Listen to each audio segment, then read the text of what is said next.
말씀은 신명기 5장 17절 살인하지 말지니라. 성경 한 절도 못 외우는 분들은 요거를 오늘 좀 외우세요. 그 절수도 외우기 쉽잖아요. 518에서 하나만 딱 빼면 되니까 517 신명기 5장 17절 살인하지 말지니라, 이런 제목입니다. 21세기에는 대명천지고 다른 세대보다도 훨씬 문명화된 시대입니다. 그럼에도 불구하고 인간의 생명은 그렇게 귀중하게 여김받고 있지 못합니다. 인간의 생명이 대단히 소홀하게 취급당하고 있습니다. 특별히 우리 대한민국에서 더 심합니다. 2015년도에 나온 통계를 보게 되면 OECD 국가 34개 국가 가운데 한국이 살인율 6위이고 그 다음에 강간 범죄율이 13위에 해당된다고 합니다. 더더구나 이 살인율도 점점 증가 추세에 있고 살인의 방식도 점점 다양해지고 있습니다. 예를 들면 연쇄살인, 시리얼 킬링, 이것은 한 사람만 죽이는 게 아니라 연속적으로 죽이는 사건, 이런 것들이 비일비재하고, 또 자기가 애를 낳아서 죽이는 유아 살해, 이런 것도 심심찮게 들리고, 납치 살해, 이런 소식도 들리고, 또 장기를 적출해 가지고 팔아먹기 위해서 극도로 무자비한 살인사건, 이런 것도 심심치 않게 들리고 있는 것입니다. 그러니까 사람 장기를 팔아먹기 위해서 사람을 죽이는데, 그냥 죽이는 게 아니라 그냥 죽이면은 그 장기가 상하고 하니까 다리를 부러뜨려 가지고, 다리를 부러뜨려서 다리는 부러져도 뭐 팔아먹을 데도 없고, 그러니까 이제 다른 장기를 갖다 팔아먹고, 이런 극악무도한 살인사건이 이게 21세기 대명천지에 이것이 행해지고 있는 것입니다. 그러니까 우리가 제6계명 살인하지 말지니라, 이걸 참 중요한 계명으로 생각을 해야 되는 것입니다. 더구나 이 국가 간의 갈등이 테러 형태로 발전하면서 다수가 모인 공공장소에서 일시에 다수를 죽이려고 하는 이 테러 소식을 자주 듣게 됩니다. 폭탄을 지고 간다든가, 뭐 비행기를 타고 그냥 뭐 건물을 갖다가 깨뜨려 버린다든가, 뭐 그런 소식을 자주 듣게 됩니다. 또 생화학 무기를 사용을 하게 되면 일시에 수십만 수백만 다 한꺼번에 죽일 수 있고, 핵무기를 사용하게 되면 한 국가의 존립 자체를 위협받게 되고, 이런 상황입니다. 그러니까 생명의 위협을 받는 것이 이게 남의 동네 얘기도 아니고 남의 나라 얘기도 아니고 이것이 우리에게도 심각한 문제라고 생각할 수밖에 없는 그런 상황이 되었습니다. 오늘은 살인하지 말지니라 하는 6번째 계명을 생각을 하고 교훈을 받고자 하는데, 이것을 3가지로 나누어서 생각해 보고자 합니다. 먼저 살인하지 말지니라는 건 도대체 무슨 뜻인가? 두 번째로는 살인을 금지하는 신학적인 근거는 뭔가? 또 세 번째로는 제6계명에 내포되어서 금지하고 있는 다른 죄들은 무엇인가? 이것을 3가지로 이렇게 나누어서 말씀을 나누고자 합니다. 먼저 제6계명의 내용은 무엇인가? 간단합니다. 살인하지 말지니라. 대단히 간단하고 직설적인 명령이고 영원히 타당한 규범이고 강력한 명령인 것입니다. 그런데 제6계명의 의미를 정확하게 알려면 살인이라고 번역된 단어의 의미가 무엇인지 알아야 됩니다. NIV 성경에는 You shall not murder, M-U-R-D-E-R, 너는 사람을 고의적으로 죽이지 말지니라, 이렇게 번역이 되어 있어요. 그런데 킹 제임스 버전에는 Thou shall not kill, 너는 사람을 죽이지 말지니라, 이렇게 번역이 되어 있습니다. murder가 맞는가 kill이 맞는가, 어느 번역이 훌륭한 것인가? 그것은 킹 제임스 버전의 번역이 훨씬 훌륭한 것입니다. 왜냐하면 murder라는 말은 고의적으로 살인하는 것만 포함을 하는 거예요. 말하는 것이고, kill이라고 하는 것은 고의적이든 아니면 과실치사든 아니면 사고사든 모든 것을 포괄하는 포괄적인 단어이기 때문에 그렇습니다. 그러니까 킹 제임스 버전 너는 죽이지 말지니라, Thou shall not kill, 이것이 훨씬 정확한 번역이라, 이렇게 볼 수 있어요. 그러면 히브리어 성경에서 kill을 의미하는 히브리어는 뭐가 있나? 중요한 단어가 3가지가 있습니다. 죽인다 하는 동사도 굉장히 많이 있어요. 우리말로도 죽인다 하는 게 의미가 굉장히 많습니다. 뭐 어떤 사람은 맛있는 음식을 먹고 맛 죽인다, 또 그래요. 그러니까 이 죽인다는 게 꼭 사람의 생명을 살해한다, 그런 의미만 있는 것이 아니죠. 근데 히브리어도 제일 많이 쓰인 게 3가지가 있습니다. 첫째는 샤하트라고 하는 단어인데, 이 샤하트라는 단어는 70번 내지 80번 사용이 되었고, 주로 제사를 지내기 위해서 짐승을 죽일 때 사용하는 단어입니다. 짐승을 죽일 때 샤하트를 쓰고, 두 번째는 하라그라고 하는 단어인데 이것은 약 158번 사용되었다고 합니다. 짐승을 죽일 때나 사람을 죽일 때나 일반적으로 사용하는 그런 단어예요. 공통적으로 사용하는 단어고, 세 번째 나오는 단어가 라자흐라고 하는 단어인데 이것이 바로 사람을 죽일 때 사용하는 단어예요. 그러니까 구약 성경에 47번 나왔고 그 중에 46번이 사람을 죽일 때 사용되었습니다. 신명기 5장 17절에서 살인하지 말지니라 할 때에는 히브리어 라자흐가 사용이 된 것이고, 이것은 고의적으로나 과실로나 아니면 실수로나 아니면 사고로나 사람을 죽이지 말라고 하는 그런 명령이에요. 짐승 죽이지 말라 그런 게 아니고 사람을 죽이지 말라, 라자흐, 사람 죽이는 데 사용된 단어가 사용이 된 것입니다. 그러면 제6계명이 금지하지 않는 것은 뭔가? 제6계명은 네 가지를 금지하지 않습니다. 첫째, 식용을 삼기 위해서 짐승을 죽이는 것을 금한 게 아닙니다. 식용, 먹으려고 사람이 소나 돼지나 닭이나 이런 거 잡는 걸 금한 게 아니에요. 창세기 9장 3절에 보면 무릇 산 동물은 너희의 식물이 될지라 채소같이 내가 이것을 다 너희에게 주노라 그랬어요. 살아있는 동물은 다 채소처럼 먹을 수 있다, 이런 말씀이죠. 그러니까 우리는 소를 잡아서 먹을 수 있고 돼지를 잡아서 먹을 수 있고 닭도 잡아서 먹을 수 있고 살아있는 동물을 잡아서 먹을 수가 있는 것입니다. 환경론자나 동물 애호가들은 동물을 죽이는 것도 thou shall not kill, 너는 죽이지 말라 했으니까 동물 죽이는 것도 안 된다 하면서 6계명 위반이다 이렇게 말을 하지만 그것은 가당치 않은 말이에요. 왜냐하면 thou shall not kill 할 때 라자흐는 동물 죽이는 데 사용된 단어가 아닙니다. 이것은 동물은 우리가 잡아서 먹을 수가 있어요, 없어요? 있는 거죠. 있는 겁니다. 그러니까 제6계명은 짐승을 죽이지 말라 그런 뜻은 아니다 하는 거죠. 그 다음에 두 번째는 정당한 전쟁이나 방어적인 전쟁에서 적군을 죽이는 것을 금한 것은 아닙니다. 예를 들어서 우리나라에 전쟁이 나서 적군이 쳐들어왔다 그러면 적군에게 자비를 베풀지 말아야 되죠. 적군을 죽여야 되는 겁니다. 현역도 나가고 예비군도 나가고 다 나가가지고 전쟁을 해서 적군을 죽여야 우리가 살지 않겠어요? 정당한 전쟁 혹은 방어 전쟁, 공격 전쟁을 해서는 안 되겠습니다만은 정당 전쟁에서는 적군을 죽여야 됩니다. 죽이는 것을 금한 것이 아니에요. 적군을 죽일 때도 벌벌 떨고 아이고 내가 어찌 사람을 죽이냐 그리고 벌벌 떨고 안 죽이면 자기가 죽으니까, 자기와 자기 가족이 죽으니까 그것은 헛된 짓인 것입니다. 그러니까 적군은 죽여야 된다. 적군 죽이는 것까지 6계명이 금하는 것은 아니다. 신명기 7장 2절에 보니까 그때 너는 그들을 진멸할 것이라, 그들과 무슨 언약도 말 것이요 그들을 불쌍히 여기지도 말 것이라. 물론 적군이 항복을 해가지고 포로가 됐다 그러면 살려줘야 되죠. 그러나 적군이 총 들고 올 때는 우리도 다 나가서 싸워야 할 줄로 믿습니다. 그렇죠. 적군이 쳐들어오는데 자비심을 베풀고 그런 건 아니다. 하나님은 적군한테까지 자비심 베풀라고 한 적이 없다 그런 말씀이에요. 그 다음에 세 번째로 사형수를 죽이는 것을 금한 것은 아닙니다. 사형을 국가가 사형 언도를 내려가지고 사형수를 죽이는 걸 금한 게 아니에요. 출애굽기 21장 12절에 보면 사람을 쳐 죽인 자는 반드시 죽일 것이다 그랬어요. 근데 그 인권 때문에 그런 사람을 보호해야 된다. 아니, 그 사람이 죽인 사람의 인권이 더 중요하죠. 그 사람 그냥 놔두면 다른 사람 더 죽는데 그런 사람, 죽이는 사람의 인권을 보호하기 위해서 죽는 사람의 인권을 무시합니까? 그것은 안 되는 거예요. 그러니까 사람을 죽인 자는 사형 언도를 내려야 되고, 사형 언도를 내리면 국가가 공의를 집행하는 것이고, 그것을 제6계명이 금한 것은 아니다 하는 말씀이에요. 네 번째로 자기 방어를 위해서 정당방위로 죽이는 것까지 금한 것도 아닙니다. 정당방위, 그렇죠. 출애굽기 22장 2절에 보면 해가 진 후에 도적이 뚫고 들어옴을 보고 그를 쳐 죽이면 피 흘린 죄가 없다 그랬습니다. 해가 진 후에 밤이 됐는데 도적이 들어왔어. 도적이 들어오면 그를 죽여도 그것은 정당방위가 되는 것이지, 그것은 죄가 되는 게 아니다, 그런 말씀입니다.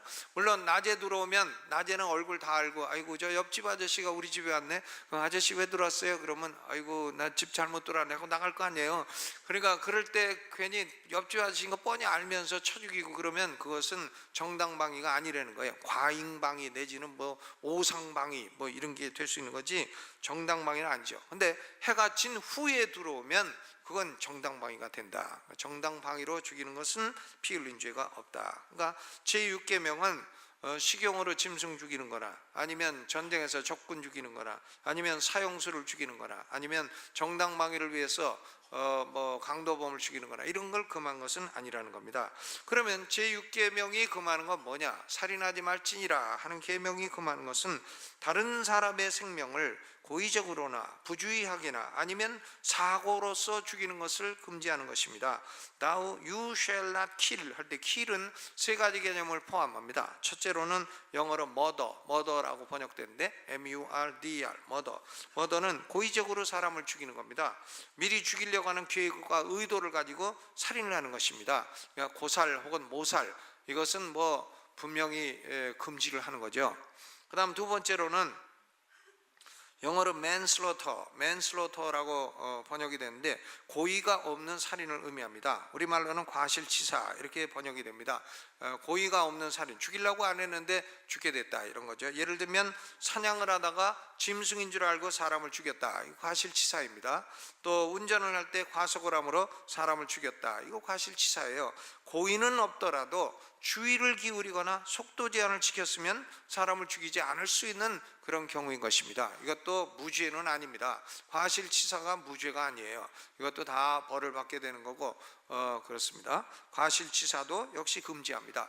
고살도 금지하고 과실치사도 금지하고, 세 번째로는 영어로 accidental killing, 사고사의 경우인데 전혀 살인의 의도도 없고 사람이 죽을 것이라는 것도 예측할 수도 없고 그런 단순한 사고사예요. 단순한 사고사. 예를 들면 성경에 예가 나오는데 산에서 나무를 자르다가 도끼날이 빠져가지고 사람에 맞아 죽었다. 그 빠진 사람은 참 엄청 재수없는 사람이고 그 도끼로 나무를 자르다가 날이 빠진 사람은 참 그 사람도 역시 좀 그런 의도가 없고 그런 것도 예측할 수도 없는데 일어난 사건이니까 참 불행하죠.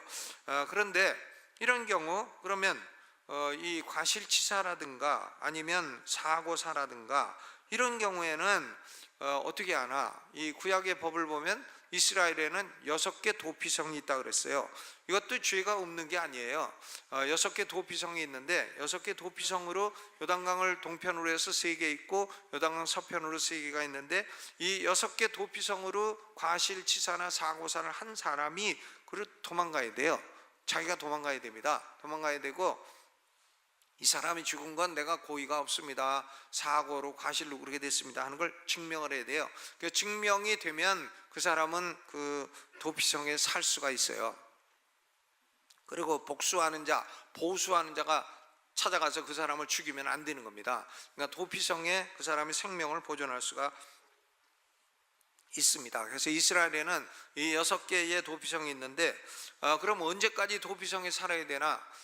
자기가 사고를 일으켰을 때 대제사장이 죽을 때까지, 대제사장이 죽으면 그때는 이제 자기 고향으로 돌아올 수 있게 되고 피해를 입은 사람도 그를 죽일 수가 없고 손을 댈 수가 없게 되는 것입니다. 그러나 뭐 고의로 살인한 사람은 도피성이 아니라 어딜 가도 뭐 제단에 가서 제단 뿔을 잡아도 그건 소용없어요. 끌어내서 그런 사람은 죽일지니라 이렇게 되어 있는 것입니다.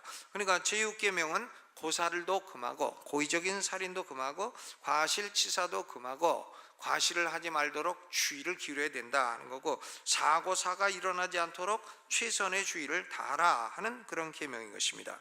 그러면 제6계명 살인하지 말지니라 하는 계명의 신학적인 근거가 뭔가, 왜 하나님은 살인을 금지하시는가 하는 질문인데 4가지 대답할 수 있어요. 첫째로 살인은 최종적이고 파괴적인 행위이기 때문에 그렇습니다. 다른 계명은 최종적인 죄가 아니에요. 예를 들어서 도적질을 했다. 그러면 도적질한 거 돌려주고 돈도 물어주고 자기가 도적질했으니까 거기에 대해서 좀 벌도 좀 받고 그러면 모든 게 회복되는 거예요. 도적질한 죄는 회복이 가능해요. 또 뭐 남의 물건에 탐심을 가졌다. 그러면 탐심 고만 가지면 되는 거예요.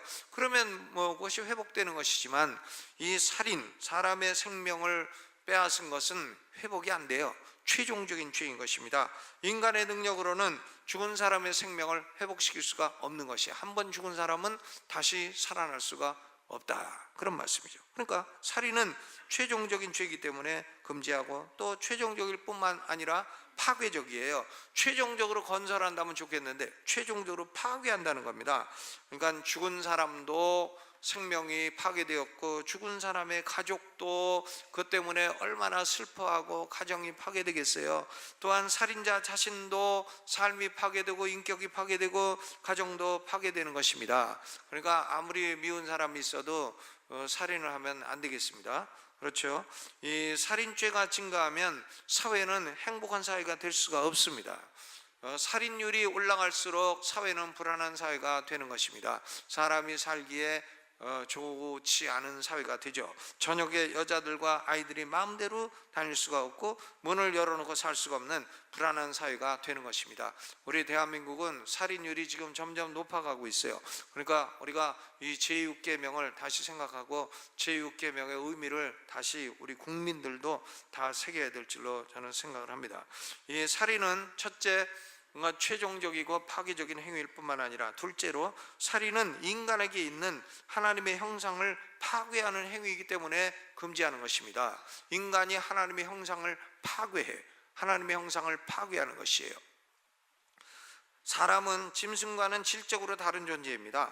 뭐 고기는 똑같을지 몰라도 질은 다른 거예요. 왜냐? 창세기 1장 27절에 하나님이 자기 형상, 곧 하나님의 형상대로 사람을 창조하시되 남자와 여자를 창조하시고 그랬습니다. 아무리 타락한 죄인이라도 하나님의 형상이 남아있는 존재이고 짐승과는 다른 존재인 것입니다. 그러니까 짐승은 잡아서 먹어도 돼도 사람은 잡아서 먹으면 안 되는 것입니다. 인간은 한 사람 한 사람 모두 다 독특하고 특별한 존재로서 인간은 다 하나님을 나타내는 존재예요. 우리가 하나님이 어떤 분인가 잘 모르죠. 하나님 뭐 볼 수도 없고 만나 뵐 수도 없고 본 사람도 없고 하니까 잘 모르는데, 하나님이 어떤 분인가 하는 것은 다 인간 속에 많이 나타나 있다 이거예요. 하나님은 지성적인 분이시고, 하나님도 감정이 있으신 분이시고, 하나님도 의지가 있으신 분이시고, 하나님은 악은 없으시고 선하신 분이시고, 인간을 통해서 하나님의 형상이 다 나타나 있어요. 그러니까 인간은 죄로 인해서 하나님의 형상이 많이 훼손되었다고 할지라도 하나님의 형상을 지니고 있는 그런 존재인 것입니다. 교육이 많거나 적거나, 가방끈이 길거나 짧거나 다 하나님의 형상이 있는 존재고요.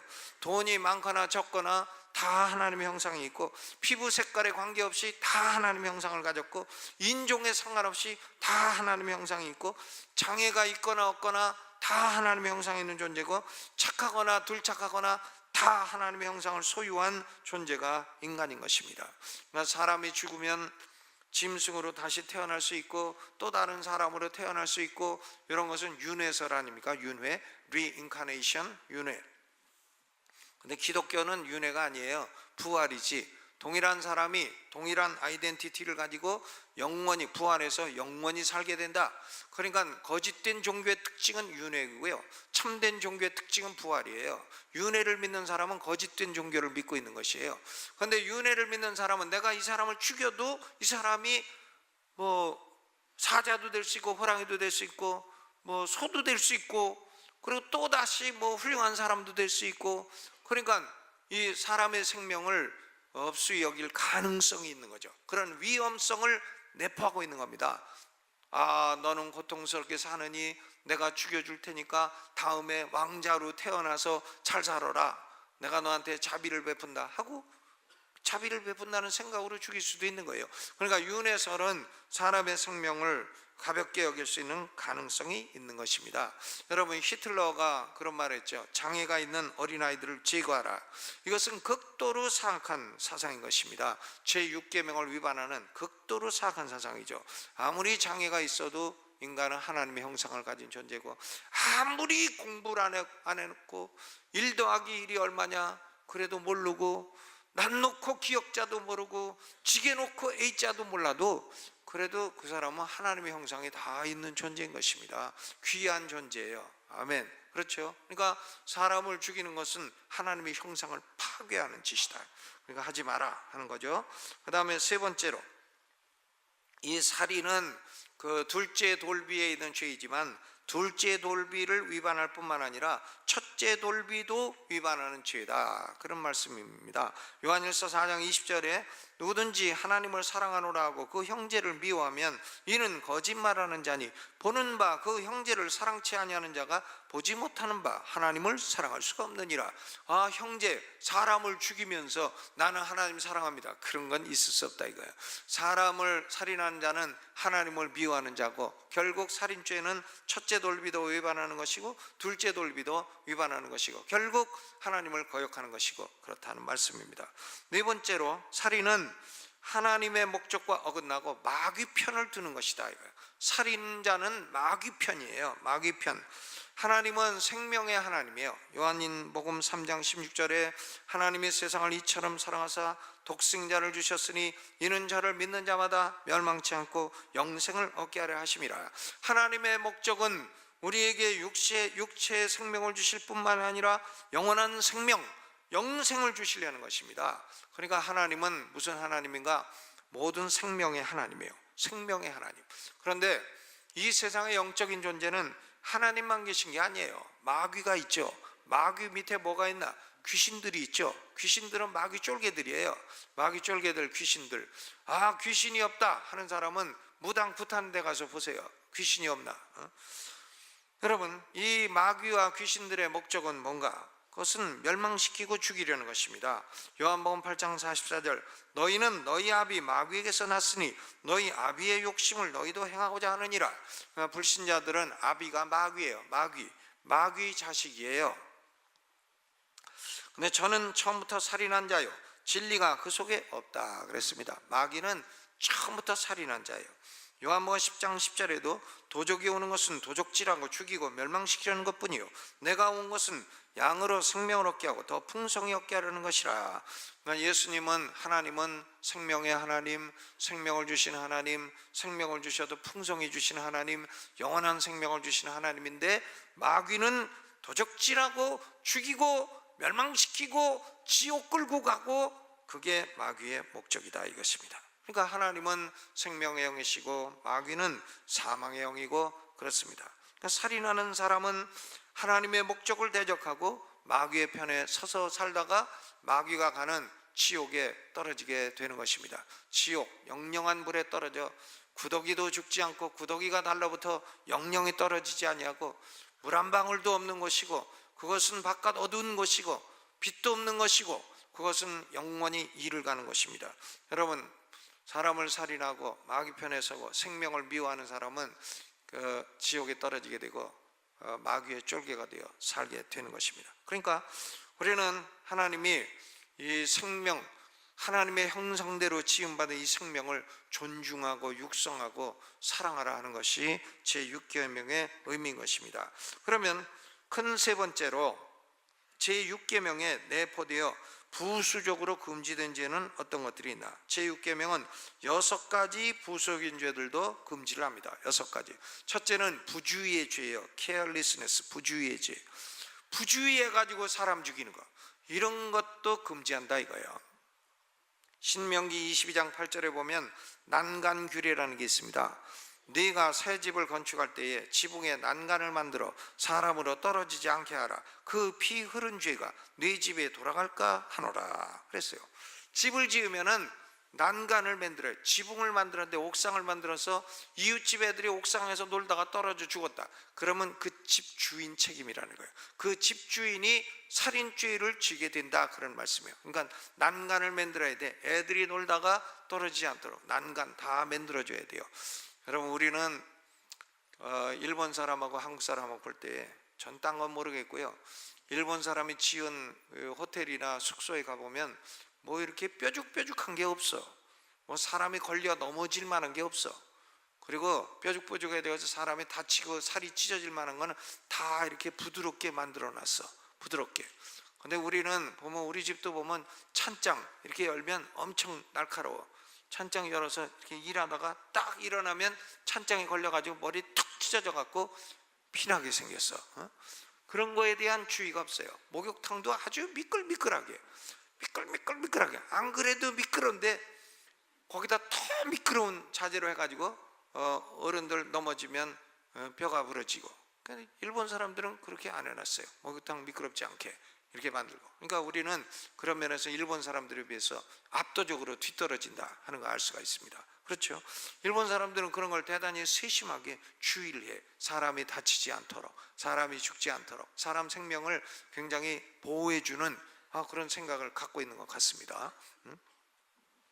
우리가 자동차 운전할 때도 최선의 주의를 기울여서 남의 생명을 해치지 않도록 주의를 해야 됩니다. 자동차 운전하면서 그냥 핸드폰 다 받고, 핸드폰이 콩글리시죠. 모바일 폰 그걸 다 받고 그냥 뭐 다 보고 그냥 테니스 중계까지 다 보고 그렇게 하다가 사고 내서 남 죽인다.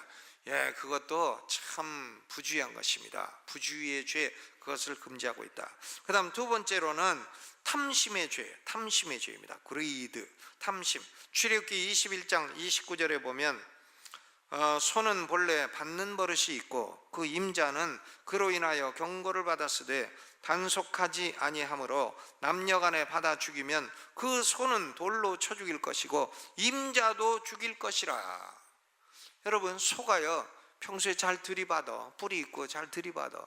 근데 동네 사람들이 아유 저 소는 저 성질이 고약하니까 당신은 소 좀 이 뿔에다가 뭐 좀 장치를 해갖고 사람 다치지 않게 좀 하시오. 그런데 주인이 아이고 그러면 돈 들어갑니다, 안 합니다. 이래가지고는 그 소가 옆집 아이를 받아가지고 옆집 아이가 죽었다. 그러면 소주인은 죄가 있나요, 없나요? 소주인도 죽일 것이라. 소도 죽이고 그 임자도 죽이라고 성경이 돼 있어요. 그러니까 황소가 평소에 받는 버릇이 있고 경고를 받았으면 돈이 들어가더라도 뿔에 안전망을 딱 씌워가지고 뿔에다가 안전망을 씌워가지고 파둬도 뿔에다가 이렇게 해가지고 축구공 이렇게 딱 달아놓든가 이렇게 해가지고는 파둬도 그냥 별로 아프지도 않게 이렇게 만들어놔야지. 아니면 소 학교에 보내가지고 몇 대 때려갖고 다시는 사람 받지 못하도록 교육을 시키던가 그렇게 해야지. 그런 돈을 안 쓰고 아끼려다가 남의 생명을 죽인 경우는 그 주인도 죽이라는 겁니다. 이것은요 과실치사가 아니에요. 이것은 고의적인 살인이에요.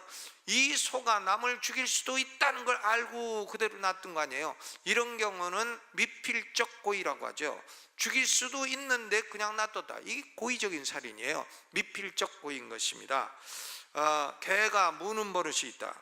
그런데 입에 망을 씌우지 않아서 사람을 물어 죽이면 결국 그 주인도 개도 죽이고 주인도 죽이라는 말씀이에요. 저는 물론 우리나라 형법이 지금 뭐 개가 물어 죽였다고 주인 죽이지는 않습니다. 그런데 이스라엘 법은 그렇다는 거죠. 이스라엘 법이. 얼마 전에 저기 한일관 주인 아주머니, 한일관을 키운 분인데 동네에서 개한테 물려 돌아가셨잖아요. 개한테 물려서. 그렇죠. 그러니까 야 그러면 그 주인은 죄가 없나요? 구약 이스라엘 같으면 그 주인도 죽이라는 거예요. 그 주인도. 왜 개가 무는 버릇이 있는 개를 그걸 끈을 묶어가지고 다니지 그냥 놔두냐 이겁니다. 그건 못된 짓이다 이거예요. 그거는 제6계명 위반하고 남의 생명을 업신여기는 지식이다, 그런 말씀인 것입니다. 그러니까 여러분 개 기르는 분 항상 망도 좀 하고 끈도 묶고 이래야 됩니다. 어떤 사람이 자기 동네에 그 학교를 다니는데, 어렸을 때 학교 다니는데 개들이 어떻게나 많은지 그냥 자기가 학교 갈 때마다 개떼가 따라다녀가지고 그냥 쿵쿵 짖고 막 물라 그러고 그러더래요. 그래서 어느 날 아주 결심하고 몽둥이를 가지고 개 중에 한 마리를 잡아다가 골목길로 몰아가지고는 실컷 두들겨 팼대. 그러니까 미친 개는 몽둥이가 약이라고 실컷 두들겨 팼더니 그 개가 실컷 맞고 돌아가서 자기 친구들한테 다 얘기했는지 그 다음부터는 자기가 학교 갈 때 되면 개들이 다 슬슬 피하더래. 슬슬. 어휴 저 사람 몽둥이 있는 사람이야. 슬슬 피하더래. 그래서 그 사람이 글을 썼어요. 미친 개는 몽둥이가 약이니라. 그렇죠. 그건 그러니까 자기가 생명을 보호하려면 할 수 없이 몽둥이를 들고 다녀야 되는 그런 상황이 되는 거죠. 그러니까 개가 물 것 같으면 개를 잘 관리를 해야 되는 것이지, 물 수도 있는데 그냥 내버려 두는 것은, 그것은 안 되는 것입니다. 개 물려 죽는 사람이 1년에 수십만 명이라는 거예요, 전 세계에요. 그러니까 이것은요, 참 미필적 고의에 의한 고살이 되는 겁니다. 과실치사가 아니에요. 여러분, 또 남의 생명을 해치는 그런 악한 음식을 파는 악덕업자, 이게 돈 벌려고 남 죽이는 음식 파는 거 아닙니까? 그렇죠. 저는 신학교 교수할 때 어떤 교수 하나가 테니스를 한번 치면 한 게임만 하면 아이고 배야 아이고 배야 하고 그래. 그래서 야, 당신은 공부 안 하고 너무 그렇게 힘이 없어가지고 그런가 보다 하고서는 힘을 내는 데는 보신탕이 최고니라 해서 보신탕도 사주고, 나는 안 먹고, 난 보신탕 안 좋아해요. 근데 그 사람 이제 먹이려고 좀 사주고 했는데 보니까 그 사람이 장암이었어. 장에 암이 있어갖고 테니스 한 게임만 하면 허리를 굽히고 누워, 허리를 굽히고 쩔쩔매. 그래서 장암이 돼갖고 수술을 해서 살아나갖고 지금까지도 건강히 잘 살아요. 장암도 다 잘라내면 잘 살더라고요. 그런데 그 사람이 왜 장암에 걸렸나 하니까 자기가 밤에 공부할 때에 컵라면 그거 너무 많이 먹어갖고 걸렸다 그러더라고요. 컵라면. 그러니까 여러분, 컵라면 가끔 한두 개는 잡숴도 매일 꾸준히 한밤중에 계속 드시는 것은 장암에 걸리려고 결심한 사람인 것입니다. 그렇게 많이 드시지 마시기를 바랍니다. 그렇죠? 근데 그 사람이 그렇게 걸려갖고 결국은 왜 그랬나? 다른 원인이 없대. 자기는 그 밤중에 공부하고 맨날 할 때 그 컵라면 너무 많이 먹었고, 그러니까 그런 걸 파는 사람, 이거 먹고 죽을래면 죽어라 이렇게 파는 거 아닙니까? 악덕업자들이죠. 또 담배 팔면서 전매청이 국가가 담배를 팔아먹으면서 거기다가 이 담배 피는 사람은 간암의 위험이 있습니다 하고 간암 사진을 막 다 집어넣어 가지고 경고를 해야지, 그걸 보고도 피는 사람은 할 수 없어. 그럼 뭐 걸려도 좋사오니 난 담배 없이는 못 살아, 난 간암 걸려도 담배면 최고야 이러는 사람이니까 그건 어쩔 수 없어요. 나중에 걸려도 그건 자기 책임하에 그건 핀 거니까 할 수 없어요. 그러나 그걸 국가가 경고를 해줘야 돼요. 국가가 이렇게 사람의 생명을 보존해 줘야지 안 하면 안 된다 이거죠. 또 어떤 경우에는 훈증기 애들 훈증기, 이 습도 조절하는 훈증기에다가 거기다가 화공약품, 사람 죽게 하는 화공약품 넣어가지고 사람을 수십 명을 죽게 했다, 이런 것도 다 이게 탐심의 죄예요. 탐심의 죄. 또 뭐 건물을 짓고서는 스프링쿨러 하나도 안 되게 했다. 왜 안 되겠나? 그거 고치려면 돈 드니까. 그러니까 이게 다 탐심의 죄로 결국 불나면은 거기 다 타 죽고 이렇게 되는 거 아니겠습니까? 그러니까 이런 일들이 다 이게 뭐냐? 직접 살인은 안 했더라도 살인에 이르는 간접적인 죄, 탐심의 죄 때문에 일어나는 것입니다. 세 번째로 이기심의 죄, selfishness. 운전할 때에 나 먼저 빨리 가야 되겠다 하고서 빨리 가는 거. 그럼 빨리 가다가 사고 나면 자기만 죽나요? 남도 죽이지. 또 남의 차 뒤에 바짝 쫓아가는 거, 테일게이팅, 바짝 쫓아가. 나는 내 차 뒤에 바짝 쫓아가는 게 제일 싫어. 제일 싫으니까 난 그럴 때는 얼른 비켜주는데, 그런데 바짝 쫓아가다가 3중 추돌, 4중 추돌 막 이렇게 되는 거 아닙니까? 이것은 그 이기심이에요. 내가 빨리 갈 테니까 비켜라. 내가 가는 길을 감히 네가 막고 있느냐, 이런 거 아닙니까? 그러니까 죽지 않으려면 비켜라, 이런 말이에요. 이게 이기심이에요. 새치기하고 뒤에 기다려서 같이 가야 되는데 싹 들어가지고 앞자리 가서 싹. 그러니까 저는 한번 저기 외국인을 모시고 어디냐 민속촌에 갔는데 줄을 쭉 서 있어 펴 사는데, 근데 한 사람이 저 뒤에 있더니 앞으로 가서 뭐 물어보는 척해. 뭘 물어보는 척하더니 표를 얼른 사갖고 가더라고요. 새치기. 그러니까 그것도 아주 이기심이죠. 그러면 뒤에 서 있는 사람들이 다 승질나 갖고 잘못하면 혈압 터져 갖고 죽을 수도 있고 이제 그런 건데요. 그거 이기심 때문에 그게요 살인에 이를 수도 있는 것입니다. 그렇죠. 그러니까 우리 성도들은 운전 습관도 좋은 습관 가져야 돼요. 막 200km로 막 달리고 나는 200km 달려도 끄떡없어, 그러지 말아야 돼. 150km, 160km 막 달리고도 끄떡없어. 그러면 150km 달리면 하늘 가는 밝은 길이 내 앞에 있으니 찬송 그거 부르고, 그럼 200km 넘어가면 천국에서 만나보자, 이 찬송을 불러야 돼. 그렇죠. 그게 죽을 짓이지. 그게 남도 죽이고 자기도 죽고, 남은 남도 죽이죠. 그러다가 차가 뒤집히거나 차가 뭐 어떻게 되거나, 그러면 죽는 겁니다. 저는 아주 이 고속도로에서 이 트럭 같은 거 뒤따라가기 제일 싫어요. 트럭에서 뭐 하나 날라오면, 어떤 사람 며칠 전에 죽었잖아요. 트럭에서 뭐 이 나사인가 볼트인가 뭐가 하나 빠져 휙 날라가지고 유리창을 깨고 그 사람 목에 팍 박혀서 죽었어. 목에 박혔어. 야, 그러니까 차를 운전해도 짐도 잘 실어야지. 짐도 그냥 엉터리로 실어가지고 끊어져가지고 뒤에 오는 사람 죽게 하고, 이거 다 미필적 고의에 의한 살인죄. 그러니까 그런 사람들은 사형까지는 안 해도 징역 20년은 때려 되는 그런 죄인 것입니다. 이게 전부 다 뭐냐? 다 이기심의 죄죠. 그 다음에 네 번째로 우리가 남의 생명도 보호해야 되고 자기 생명도 보호해야 돼. 자기 생명도 하나님이 주신 거고, 우리 몸도 성령의 전이라고 했잖아요. 고린도전서 6장 19절에 보니까 우리 몸은 성령의 전이라. 성령, 하나님이 거하시는 궁전이에요. 우리 몸이. 예수 믿는 사람은 성령이 우리 몸 안에 거하시는 거예요.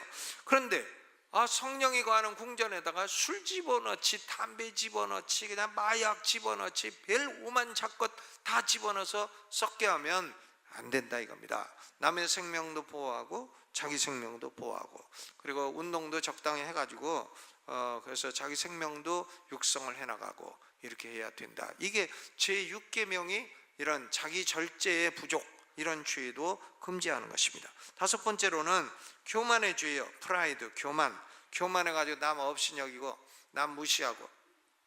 마태복음 5장 22절에 보면 나는 너희에게 이르노니 형제에게 노하는 자마다 심판을 받게 되고 형제에 대하여 나가라 하는 자는 공회에 잡히게 되고 미련한 놈이라 하는 자는 지옥불에 들어가게 되리라. 자기가 남보다 공부를 좀 더 했다고, 조금 더 했다고 공부 조금 덜한 사람 보고 미련한 놈이다, 나가, 나쁜 놈이다 이렇게 자꾸 욕을 하는 사람은 그 사람을, 상대방을 감정살인하는 거죠. 감정적으로 살인하는 겁니다. 돈 좀 있다고 돈 없는 사람을 멸시하고, 감정살인하는 거. 있으면 얼마나 있다고, 쥐뿔 얼마나 있다고 돈 없는 사람을 멸시하냐 이거야. 무슨 지가 수조 원이 있는 것도 아니고 조금 갖고 죽으면 국가가 다 뺏어갈 건데, 돈 좀 있다고 남 멸시하고, 능력 좀 있다고, 권세 좀 있다고 남을 경멸하고 무시하고 조롱하고 하는 사람은 교만한 사람이고요. 남을 감정적으로 살인하는 사람이에요. 그러니까 우리 그리스도인들은 그 식당에 가서도 그 식당에서 일하는 종업원들 보고 막 욕하고 야 그러지 말아야 돼. 야, 깍두기 갖고 와, 그러지 말아야 돼. 같은 말이라도 야, 이 집 깍두기는 왜 이렇게 맛있는지 몰라, 그냥 입에 들어가면 살살 녹네. 그러면 종업원이 쓱 보다가 아이고 저분 깍두기 떨어졌네 하고 갖다 주지 않겠어요? 그래야지 야야 거리고, 자기 딸이야 아들이야 야야 거리고 그렇게 반말하고 하는 것은 안 되는 거죠. 그것은 그 사람을 감정 살인하는 겁니다. 요새는 학교 선생님들도 감정 노동자야. 은행원들 감정 노동자. 학교 선생님들도 애들이 와갖고, 초등학교 1학년 애들이 뚝 교장 선생님 방에 와갖고 선생님, 우리 담임 선생님 좀 바꿔주세요. 감정 노동자죠. 또 예전 같으면은 교장 선생님한테 막 그렇게 대들고 하지 않는데, 요새는 젊은 사람들도 어디서 뭘 배웠는지 그냥 막 대들고 교장 선생님한테 가서 막 욕하고 대들고, 감정 노동이에요. 저는 보니까 목회도 이게 일종의 감정 노동이다. 목회도 일종의 감정 노동이에요. 목회자는 혼자고 성도는 많은데, 성도들이 목회자에 대해서 감정적인 테러를 행하게 되면 목회를 오래 하려면 어떻게 되나? 감정의 폭이 넓어야 돼. 사모를 잘하려면 어떻게 되나? 뭐라 그러면 아이고 지가 너더러 뭐라 그랬습니까? 아이고 지가 너에게 뭐라고 했습니까? 그냥 감정의 폭이 넓어야 돼. 들어오는 걸 그냥 스펀지처럼 받아들이고 튀어내고 스펀지처럼 받아들이고 튀어내고, 그렇지 않고 감정이 상하게 되면 목회를 할 수가 없어요. 수많은 사람들을 대하는데 그중에 뭐 좋다는 사람만 있나요? 다 뭐 싫다는 사람도 있고 그냥 쳐다보고 인사도 하는 사람도 있고 쳐다보면 눈 막 흘기는 사람도 있고 그런 거지. 인사도 하는 사모들한테도 인사도 안 하고 쳐다보면 눈 흘기 이런 사람도 있는 거죠. 근데 그것은요 감정적인 테러를 가하는 것이에요. 근데 그런 걸 잘 감당해낼 때에 이제 끝까지 이제 견디는 거죠. 끝까지 견디는 자가 복이 있으리라 주께서도 말씀하셨으니까. 그러니까 그런 것들도 일종의 그게 감정적인 살인이에요. 우리는 뭐 자기가 뭐 조금 있다고 남을 그렇게 업신여기고 경멸하고 조롱하고 그렇게 학대하고 하면 안 됩니다.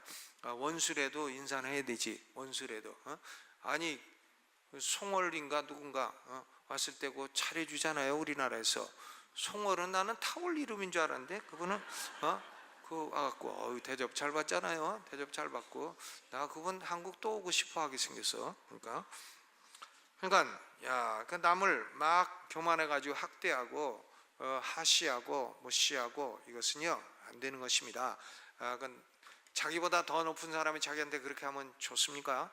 자기보다 더 뭐 많은 사람이 그렇게 하면 좋은 것입니까? 그러니까 그런 것들은 우리가 제6계명이 금하는 것이다 하는 거고, 여섯 번째는 분노의 죄입니다. 앵거. 요한일서 3장 15절에 그 형제를 미워하는 자마다 살인하는 자니 살인하는 자마다 영생이 그 속에 거하지 아니하는 것을 너희가 아는 바라. 그러니까 가인이 아벨을 살인할 때에 처음부터 살인한 건 아니고 하나님이 아벨 제사는 받고 자기 제사 안 받으니까 시기심으로 아벨을 미워했어요. 미워해가지고 결국은 최초의 살인자가 된 것입니다. 분노하는 거. 성질 날 때도 성질 막 내다가도 해지면은 그냥 풀어야 돼. 해질 때까지만 내는 거야. 해졌나 하면 아이고 풀자 이러고, 부부싸움하도 낮에만 좀 하다가 저녁에 해지면은 그냥 그만하자 휴전 가서 밥같이 먹고 그러는 거죠. 해질 때까지 분을 품지 말라고 성경이 얼마나 여러분 말씀했어요. 그죠?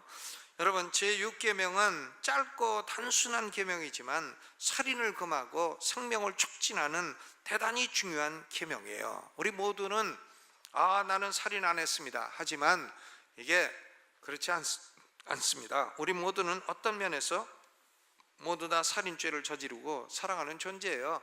살인에 이르는 부수적인 죄는 우리가 자유스러울 사람이 아무도 없어요. 그런데 예수님 십자가 우편에서 살인자인 강도를 용서하시고 내가 오늘 나와 함께 낙원에 있으리라. 이 강도가 예수님에게 예수여 당신의 나라에 갈 때에 나를 기억하소서 한마디 딱 하니까 예수님이 내가 오늘 나와 함께 낙원에 있으리라.